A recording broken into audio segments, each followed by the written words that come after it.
Assalamualaikum warahmatullahi wabarakatuh.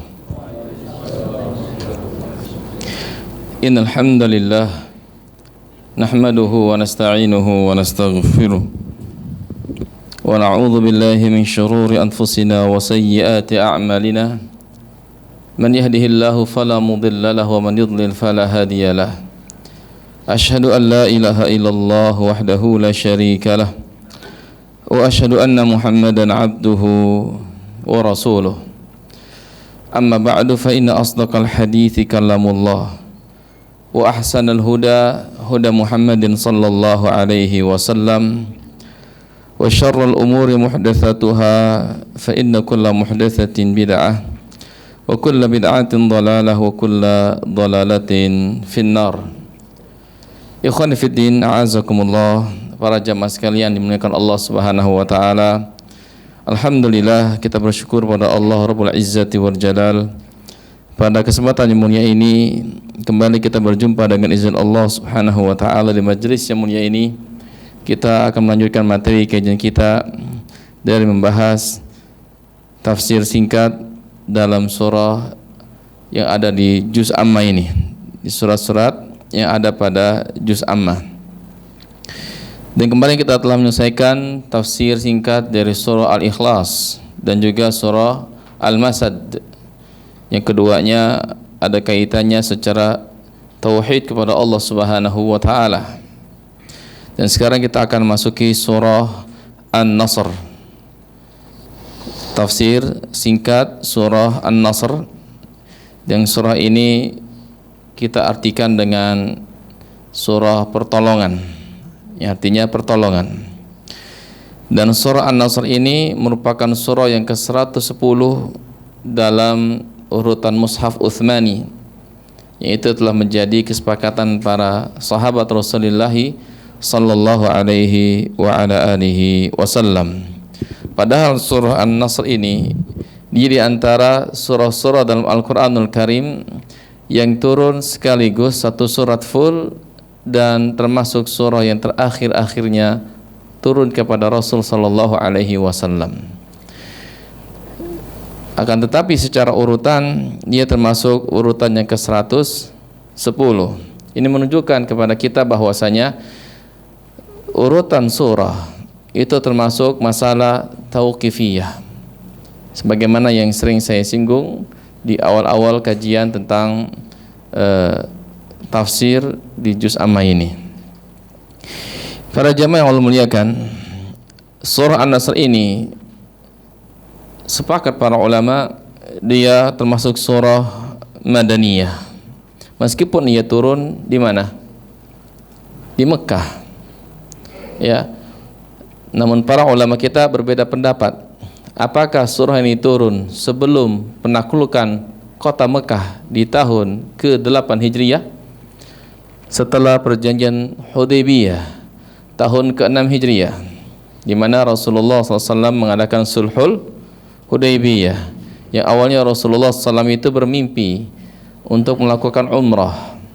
Lalu keluarlah Rasulullah dan para sahabatnya dengan 400 orang sahabat dengan membawa al-hadyu, hewan yang akan disembelih di depan Ka'bah setelah mereka melakukan ibadah umrah kepada Allah Tabaraka wa Ta'ala.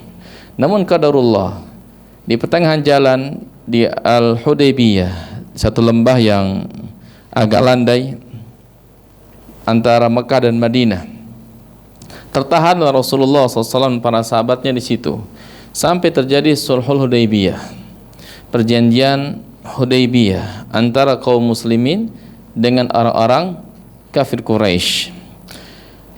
Perjanjian ini menunjukkan adalah antara kaum muslimin dan orang-orang kafir Quraisy adalah dua kaum atau dua negeri yang berbeda dan berperang di antara mereka. Rasulullah di kota Madinah dan orang-orang Quraisy di kota Mekah, sehingga terjadilah sulhul Hudaybiyah, perjanjian damai di Hudaybiyah di tahun ke-6 Hijriyah. Maka sebagian dari suku-suku Arab ada yang ikut bersama Nabi, ada yang ikut bersama orang-orang Quraisy.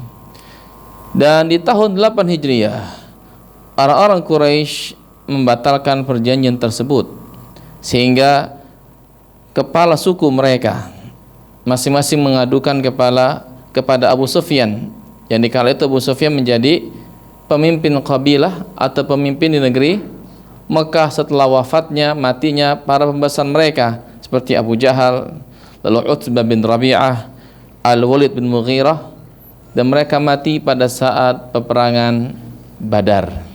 Ya. Kemudian tahun 8 Hijrinya Allah Subhanahu wa taala membuka Mekah menjadi negeri Islam setelah ditaklukkannya oleh Rasulullah SAW dengan membawa pasukan 1.000 orang lebih dari kalangan kaum muslimin. Dan sebagian para ulama menyebutkan surah ini turun setelah Fathu Mekah, tepatnya pada tahun 10 Hijriah, tatkala Nabi alaihi salatu wasalam sedang melaksanakan Hajjatul Wada', sehingga surah ini dinamakan dengan surah At-Tawdi', surah perpisahan, sebagaimana haji perpisahan yang dialami Nabi sallallahu alaihi wasallam. Intinya jamaah muliakan, sepakat para ulama bahwasanya surah ini surah Madaniyah. Meskipun kapan diturunkannya khilaf para ulama, ada mengatakan sebelum terjadinya Fathu Mekah, ada yang mengatakan setelah Fathu Mekah di tahun ke-10 Hijriyah. Dan pendapat yang pertama dikuatkan oleh Al-Hafidh Al-Imam Ibnu Rajab Al-Hambali tatkala menafsirkan surah An-Nasr ini. Tapi jumhur ulama, kesepakatan para ulama atau katakanlah kebanyakan para ulama, ya, ini setelah Fathu Mekah. Wallahu taala alam. Kemudian para jamaah mencerita Allah Subhanahu wa taala, surah ini turun di Mekah tapi tetap dinamakan dengan surah Madaniyah. Kenapa demikian? Karena patokannya adalah hijrahnya Nabi sallallahu alaihi wasallam. Ada surah atau ada ayat yang turun di kota Mekah, tapi hal itu terjadi setelah hijrahnya Nabi sallallahu alaihi wasallam, maka surah itu atau ayat itu dinamakan dengan Madaniyah. Karena intinya turun setelah peristiwa hijrah Nabi sallallahu alaihi wasallam. Sehingga kata para ulama, hadhihi suratu madaniyatun bil ittifaq. Surah ini An-Nasr ini dia adalah surah Madaniyah dengan kesepakatan para ulama. Wa in qila, kalaupun ada yang mengatakan innaha nazalat bi Makkah, surah ini secara full turun di kota Mekah. Fa innal madani 'ala sahih ma nazala ba'da al-hijrati walau kana nuzuluhu bi Makkah.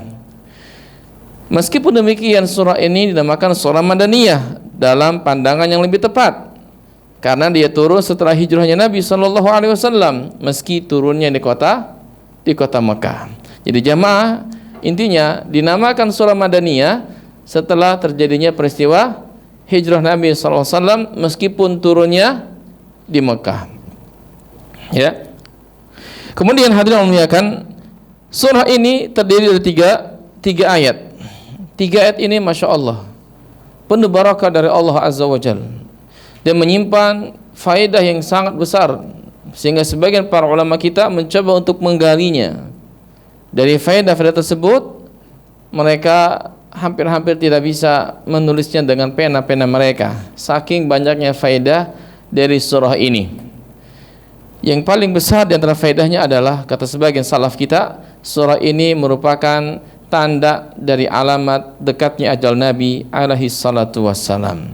Dan itu diucapkan oleh Ibnu Abbas, dibenarkan oleh Umar bin Al-Khattab radhiyallahu taala anhu, yang hampir-hampir saja para veteran perang Badar tidak tersingkap tentang masalah ini.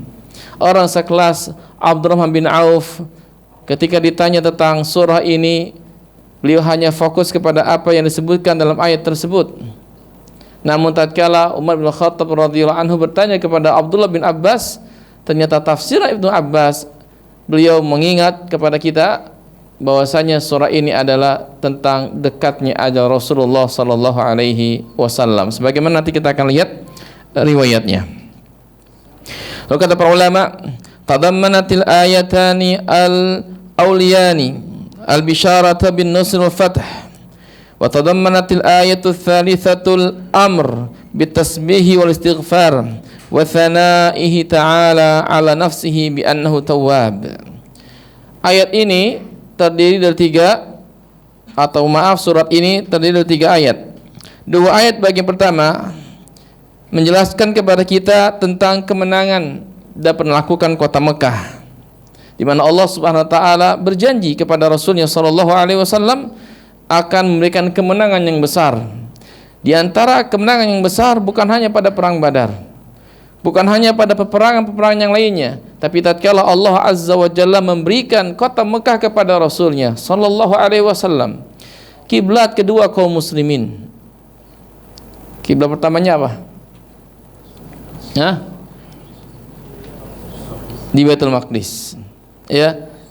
Dan Rasulullah sering angkat kepalanya begini ke atas. Dia lihat ke atas itu. Qad nara taqallubuka wajhaka fis sama. Sungguh kami sering melihat wajahmu kau angkat ke atas langit begini. Menunjukkan Allah di mana? Allah di atas, fis sama. Dia minta kepada Allah sallallahu alaihi wasallam. Ya. Lalu Allah palingkan kaum muslimin menghadap ke arah Baitul Haram. Setelah mereka sholat berapa bulan ke Baitul Maqdis, ya. Kemudian ini menunjukkan kemenangan dari Allah Azza wa Jalla tatkala kaum muslimin berdakwah selama 13 tahun diusir dari sana. Setelah mereka sebagian besarnya merenggang nyawa, dibunuh sebagian para sahabat, diazab, disiksa, maka Rasulullah meninggalkan kota Mekah dalam kondisi sedih. Ya, setelah melihat para sahabatnya diazab, disiksa, dan Rasul ingin di Mekah, namun qadar Allah berkata beda. Maka Rasul tinggalkan Mekah menuju kota Madinah, yang pada akhirnya Allah Tabaraka wa Ta'ala menjadikan kota Mekah sebagai negeri kaum muslimin yang selama ini diinginkan Rasul sallallahu alaihi wasallam berdakwah di sana. Maka ini kata Allah, fatham mubina. Itu apa? Kemenangan yang besar. Ternyata Mekah ditaklukkan bukan dengan pedang, tapi dengan dakwah Rasulullah sallallahu alaihi wa ala alihi wasallam. Kemudian ayat ini berisi tentang perintah agar bertasbih dan banyak istighfar kepada Allah, memuji-muji Allah Subhanahu wa taala, yang ini merupakan isyarat tatkala Nabi sallallahu alaihi wasallam diturunkan ayat ini, kondisi beliau sudah tua, 62 tahun, mendekati ajal beliau.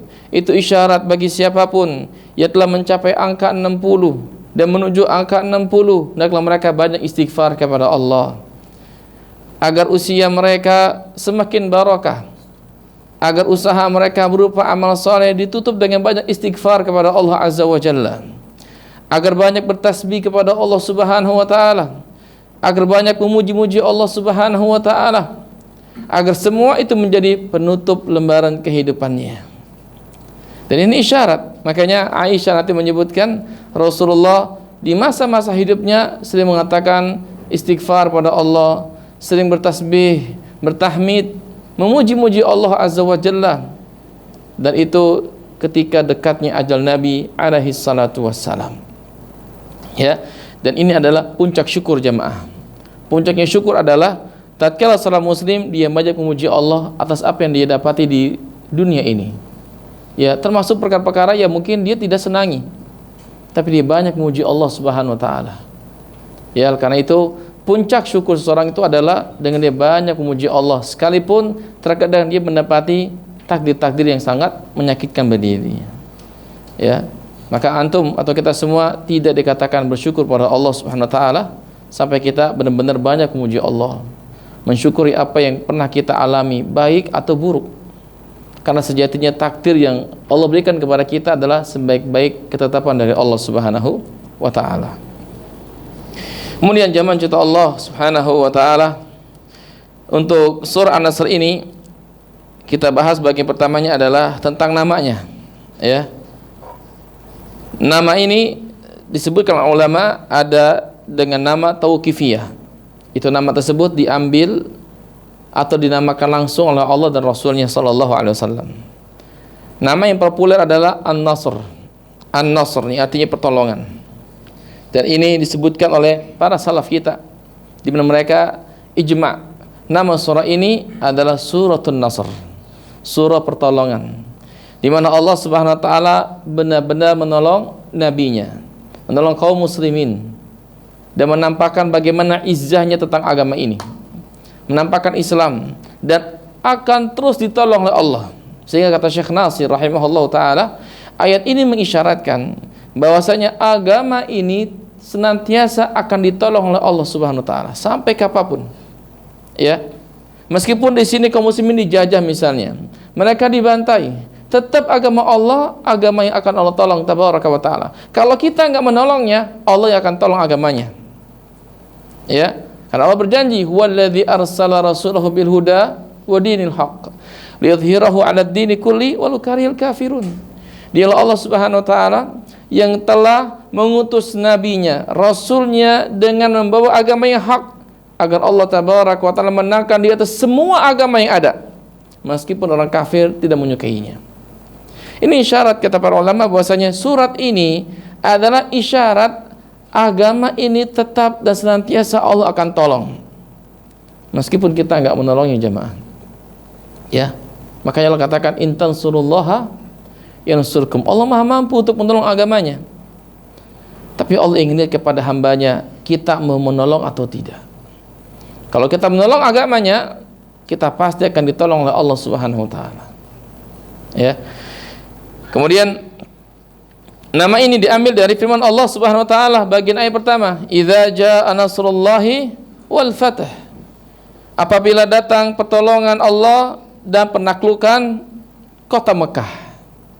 Ya, al-fathu artinya penaklukan kota Mekah berdasarkan ijma' para ulama kita rahimahumullah taala. Kata Ibnu Katsir, Ibnu Jarir Tabari, Al-Qurtubi, dan semuanya ahli tafsir mengatakan al-fathu ay fathu Makkah, penaklukan kota Mekah.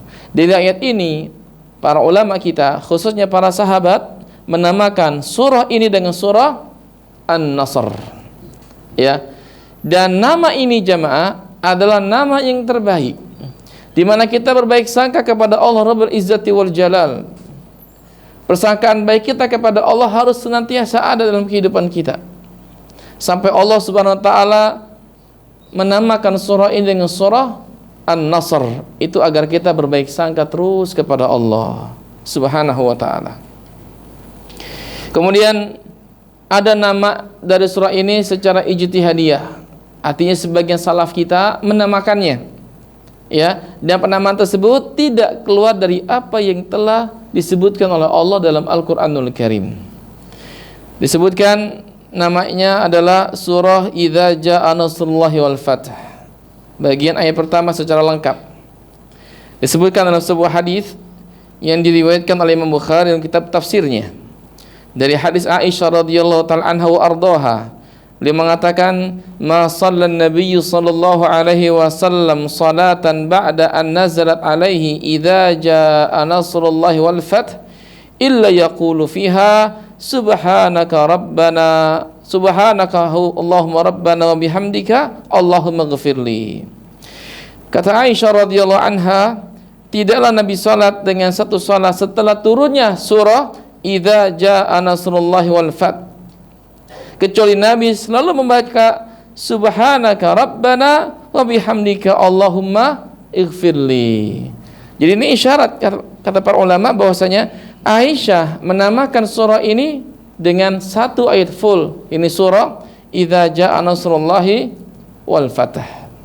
Dan itu tidak ditentang oleh para sahabat yang lainnya.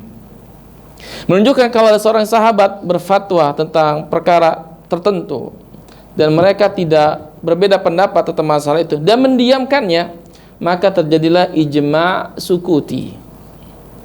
Ijma' sukuti itu adalah ijma' karena diamnya para sahabat tidak membantah satu ucapan, satu statement, satu perbuatan dari sahabat yang lainnya, bahkan menyetujuinya. Namanya apa? Ijma' sukuti. Tidak ada dalil Aisyah di komentar para sahabat yang lainnya. Bahkan hadis ini sahih dikeluarkan oleh Imam Al-Bukhari. Yang kedua, ya, Ibnu Umar juga menamakan demikian. Dalam sebuah hadis juga Beliau mengatakan hadhihi suratu nazalat 'ala nabiy sallallahu alaihi wasallam awsatu ayyamit tasyriq bi Mina wa huwa fi hajjatil wada'. Surah ini turun kepada Nabi sallallahu alaihi wasallam di pertengahan hari-hari tasyrik. Tanggal berapa? Hari tasyrik tanggal berapa, ikhwah? 11, 12, 13. Kurang lebih tanggal 12-nya ayat ini atau surah ini turun kepada Nabi sallallahu alaihi wasallam di Mina. Ya, wa huwa fi hajjatil wada', dalam kondisi Nabi sedang mengerjakan ibadah haji perpisahan. Idza jaa nasrullahi wal fath. Beliau sebutkan satu ayat sempurna dan menjadikan itu sebagai nama ayatnya, nama surahnya. Hatta khatamaha fa'arafa Rasulullah sallallahu alaihi wasallam annahu wada'. Tatkala turunnya surah ini, maka tahulah Rasulullah bahwasanya akan segera datang perpisahan dengan para sahabatnya. Ya, sehingga tatkala itu Nabi SAW itu berkhutbah di hadapan para sahabat, menceritakan tentang seorang hamba. Ya Allah tabaraka wa ta'ala berikan dua pilihan. Yang pertama, memilih tetap hidup di dunia atau kembali kepada Allah Azza wa Jalla.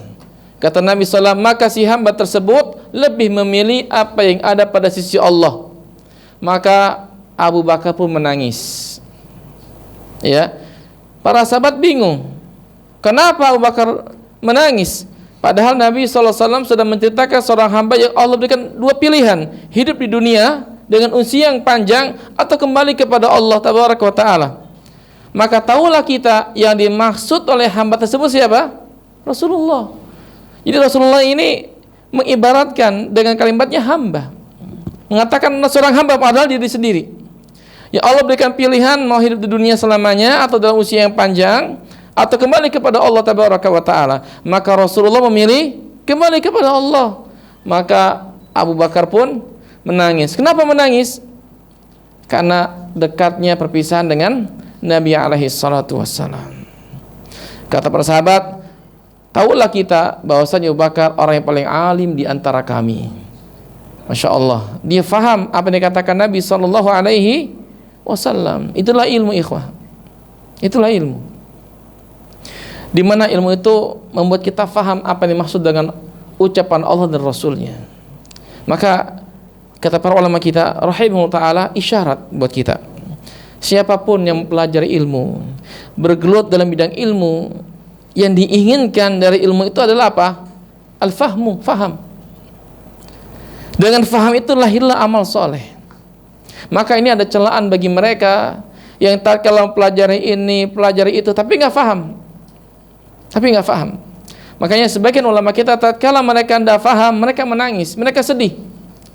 Ya, mereka menangis dan mereka pun bersedih. Maka mereka segera ambil air wudu, lalu salat 2 rakaat, lalu mengatakan, ya Allah yang telah mengajarkan Nabi Musa tentang ilmu, ya Allah yang telah mengajarkan Sulaiman ilmu, berikanlah aku pemahaman, berikanlah aku ilmu. Dan itu dilakukan oleh Syekhul Islam Ibnu Taimiyah, lalu dilakukan oleh Syekh Dr. Al-Harras. Ya, beliau seorang ahli sunnah yang masya Allah dijuluki dengan apa? Singanya sunnah di abad ini. Ya, Syekh Al-Harras yang mensyarah kitab Aqidah Al-Wasithiyah rahimahullah ta'ala. Jadi ikhwan azakumullah, ambillah dari ilmu ini yang kita pelajari gimana caranya agar kita faham. Ya, nggak masalah meskipun sedikit, karena ilmu itu adalah al-fahmu, pemahaman yang baik yang melahirkan keikhlasan kepada Allah Rabbul Izzati wal Jalal, lalu menghasilkan amal yang soleh. Maka selama ini kalau kita menuntut ilmu, coba dilihat diri kita, sudah faham atau belum? Kalau sudah faham, sudah diamalkan atau belum? Nah, itu yang harus kita koreksi diri kita. Ya, karena para sahabat mengatakan, kami tahu bahwasanya Abu Bakar orang yang paling alim, paling mengerti tentang apa yang dikatakan oleh Allah dan Rasulnya. Maka beliau menangis. Ribuan sahabat yang hadir, yang nangis cuma satu orang. Itu siapa? Abu Bakar Siddiq. Menunjukkan beliau faham maksud Rasulullah sallallahu alaihi wasallam. Kemudian ikhwan azakumullah, nama lain juga dari surah ini adalah surah Taudi', dan ini yang juga banyak disebutkan oleh tafsir. Ibnu Katsir menyebutnya demikian, kemudian Al-Imam Al-Qurtubi rahimahullah taala. Kenapa Taudi'? Karena surah ini sekali lagi memberikan kita informasi tentang dekatnya ajal Rasulullah dan akan segera berpisah dengan dunia ini, dari para sahabatnya radhiyallahu taala anhum wa ardahum. Dan ini dinamakan oleh Ibnu Mas'ud radhiyallahu taala anhu, ya, kama qala al-Alusi, sebagaimana kata Imam al-Alusi, wa dzakara hadzal ismu Sakhawi was-Suyuti, disebutkan pula nama ini oleh Imam As-Sakhawi dan Al-Imam As-Suyuti dalam tafsir mereka. Jadi jamaah memuliakan, nama lain dari surah ini apa? At-Taudi', surah perpisahan. Ya, sehingga kata sebagian salaf kita, summiyat suratut Taudi' lima fiha minal iman ila wafatihi sallallahu alaihi wasallam wa taudi'ihi dunya wa ma fiha. Dinamakan dengan surah Taudi' lima fiha minal iman, kan dalamnya ada keimanan akan wafatnya Rasul sallallahu alaihi wasallam. Kita harus yakini seluruh para nabi meninggal dunia, jamaah. Dan tatkala mereka meninggal dunia, mereka berpisah dari dunia dan masuk ke alam barzakh. Dan tugas mereka selesai. Dan ini membantah sebagian orang yang mengatakan ada sebagian nabi atau bahkan orang soleh yang tatkala meninggal dunia memiliki sebagian dari kekuasaan. Di antaranya orang-orang punya keyakinan kalau ada wali yang telah meninggal dunia, maka dia bisa mengatur alam semesta. Ini kadzab, ini dusta. Ini enggak benar. Kalau Nabi meninggal dunia saja, berpisah dari alam dunia masuk ke alam barzakh, enggak ada lagi kekuatan buat Nabi sallallahu alaihi wasallam. Seharusnya kalau ada orang mengatakan ada wali tertentu memiliki kekuatan dan memiliki kapasitas bisa mengatur alam semesta, harusnya wali tersebut bisa menolak datangnya kematian bagi dirinya. Iya atau tidak? Iya.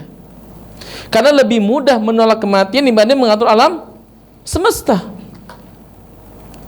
Masya Allah. Lihat, lima fiha minal iman ila wafatihi sallallahu alaihi wasallam. Ada keyakinan, keimanan bahwa Rasulullah mati. Rasul meyakini dirinya akan mati. Allah mengatakan, innaka mayyitun wa innahum mayyitun. Muhammad, engkau akan mati, mereka juga akan mati.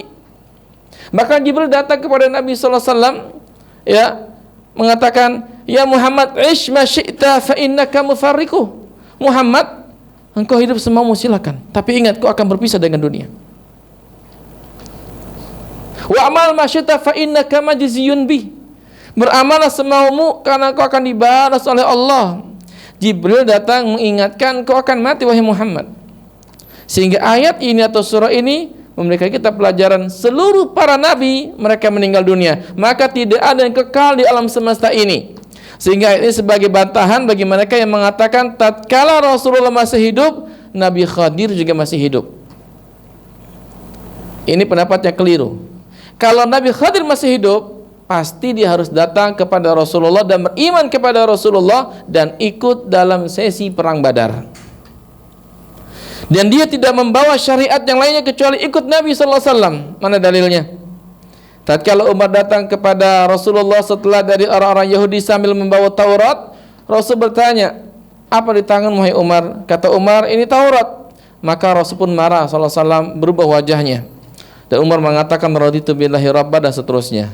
Maka Rasul mengatakan apa? "Lau asbaha fikum Musa, thumma taba'tumuhu wa taraktumuni la dalaltum."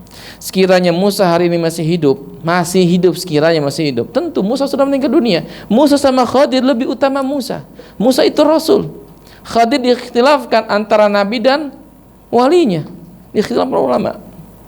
Kalau Musa hidup, pastilah dia akan mengikuti aku. Kalau kau ikuti Musa, engkau pasti tersesat, kata Nabi sallallahu alaihi wasallam. Ya. Jadi Masya Allah, ini para sahabat menamakan ini punya alasan, menanamkan segi akidah. Ya. Sehingga tatkala Nabi wafat sallallahu alaihi wasallam, para sahabat itu hampir-hampir enggak percaya Nabi wafat sallallahu alaihi wasallam. Sehingga Umar pun seperti orang yang enggak terima kasarnya. Bahkan mengatakan barang siapa yang bilang Nabi wafat, siap-siap istrinya jadi janda, anaknya jadi yatim. Gitu kata Umar. Enggak ada yang berani membantah Umar. Maka datanglah Abu Bakar Siddiq menenangkan, ala rislika ya Umar, ala rislika ya Ibn al-Khattab. Diam kau ya Umar, diam. Kata Umar, tidakkah kau mendengar mereka mengatakan Rasulullah wafat? Rasul enggak wafat. Rasul hanya datang kepada Allah sebagaimana Musa pergi kepada Allah selama 40 hari, akan kembali lagi kepada kita untuk menyelesaikan urusannya. Itu apa? Mengusir orang-orang Yahudi dari Jaziratul Arab semuanya. Maka Abu Bakar pun mengatakan, berkhutbah setelah memuji Allah Subhanahu wa taala, mengatakan, man kana ya'budullaha fa innallaha hayyun la yamut. Barang siapa yang menyembah Allah, Allah terus hidup, enggak pernah mati. Wa man kana ya'budu Muhammadan fa inna Muhammadan qad mata. Dan barang siapa yang menyembah Muhammad, Muhammad hari ini meninggal dunia. Lihat. Ya. Dan lalu beliau membacakan sebuah ayat, wa ma Muhammadun illa rasul qad khalat min qablihi rusul afa immata au qutila inqalabtum ala aqabikum. Muhammad itu hanya seorang rasul, telah berlalu kepada kita beberapa orang rasul. Apakah kalau dia mati atau terbunuh di medan perang, engkau kembali kafir? Maka Umar pun begini, para sahabat begini, seakan-akan ayat ini turun di hari ini, dan hampir-hampir kakiku nggak bisa menahan beban tubuhku, dan aku pun terjatuh. Maka para sahabat lari sambil menangis, pulang ke rumahnya sambil baca ayat tersebut dan memukul kepala begini, karena mereka saking apanya? Sedihnya. Lihat, nama ini ikhwah, masya Allah, mengandung akidah yang besar. Ya, dan mereka kita nasihat bahwasanya kita akan berpisah dari dunia, dan hendaklah kita memperbanyak istighfar, memperbanyak tasbih, tahmid, agar semua itu menjadi penutup di akhir kehidupan kita kepada Allah Subhanahu wa taala. Ya. Hadirin yang Allah muliakan, yang terakhir jamaah adalah keutamaan surah ini. Umumnya kata ahli tafsir, keutamaan sebagian surah itu umumnya ya hadisnya banyak yang dhaif, bahkan ada yang palsu. Di antaranya keutamaan surah ini datang dari Anas bin Malik radhiyallahu an, anna Rasulullah sallallahu alaihi wasallam qala li rajulin min ashabi, bahwasanya Rasulullah SAW itu bertanya kepada sebagian sahabatnya, hal tazawwajta ya fulan, apakah engkau sudah menikah? Jadi pertanyaan sudah nikah atau belum itu pertanyaan yang biasa. Ya, kalau orang kita ditanya kayak gitu baper, jangan ditanya. Sudah nikah belum? Belum. Kalau dia baper jangan ditanya. Ya, tapi pertanyaan ini sering ditanyakan oleh Rasulullah. Dan bahkan sebagian salaf kita, sebagian tabi'in nanya, engkau sudah menikah? Belum. Ya, seperti ucapan Muhammad bin Sirin atau Ayub As-Sikhtiyani, tatkala melihat sebagian muridnya, udah nikah belum? Belum. Dia lihat anaknya soleh, dinikahkan dengan apa? Dengan putrinya. Maka dibawa putrinya ke rumahnya. Saya enggak ingin melihat seorang pemuda tidur tanpa ada pendampingnya. Begitu. Jadi itu udah nikah belum? Belum. Yang satu aja cemen apalagi menikah gitu. Ya. Terus kata pemuda ini, la wallahi ya Rasulullah, ma wala indi ma atazawwaju bihi ya Rasul, saya belum nikah. Bukan hanya itu, saya juga enggak punya mahar yang dengannya aku bisa menikahi wanita. Maka kata Nabi sallam, alaisa ma'aka qul huwallahu ahad, bukankah kau hafal surah Al-Ikhlas, qul huwallahu ahad? Qala bala, iya saya hafal ya Rasulullah. Qala thuluthul Quran, itu adalah sepertiga Al-Quran. Qala alaisa ma'aka idza jaa nasrullahi wal fath, bukankah kau menghafal surah idza jaa nasrullahi wal fath? Qala bala. Qala rubul Quran, itu seperempat Al-Quran. Sampai akhir hadisnya. Ternyata di sini dhaifun jiddan, lemah sekali. Ya, lemah sekali. Tapi ada asalnya, artinya tadi pertanyaan tadi masalah menikah atau belum itu pertanyaan yang biasa ya. Jadi kalau ada orang kita ditanya kayak gitu ya jangan baper ya gitu. Tapi kalau dia khawatir ada sesuatu jangan tanya. Mungkin itu adalah permasalahan yang sifatnya privasi. Ya, wallahu taala alam. Taib jamaah yang muliakan Allah Subhanahu wa taala. Kemudian surah An-Nasr ini sekali lagi adalah surah yang akhir turun kepada Rasul sallallahu alaihi wa ala alihi wasallam.